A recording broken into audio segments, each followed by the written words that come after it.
We are continuing to track Ike and the wake of devastation left in its path. Galveston was one of the hardest hit areas. Thousands of residents chose to ignore mandatory evacuation orders, and many of them ended up calling 911 for help during the height of the storm. Tim Gerber tried to get into Galveston today to see the damage, and he's live in Houston. And Tim, how far did you get?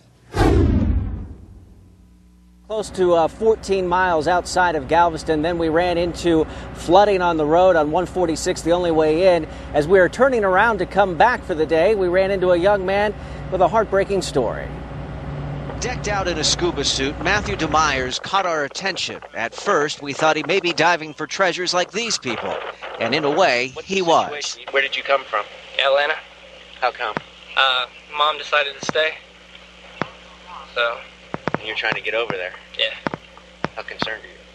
Yeah. The college student drove all night from Georgia, making the 12-hour trip in 9. He was trying to get his mom, Karina, off the island. Oh, I told her she was stupid. Told her she was an idiot. She stayed. Matthew didn't arrive until after the storm hit. He hadn't heard from his mom since 11 o'clock last night. I mean, we have a 2-story house, but she said the water's up to the front step last time I talked to her, so. I guess my limit. Like us, he had attempted earlier to drive across the flooded highway. When that failed, he had another plan. You got all this scuba gear stuff on. What's your plan? Walk/swim. Whatever it takes. I gave him my phone to call his mom. She didn't answer.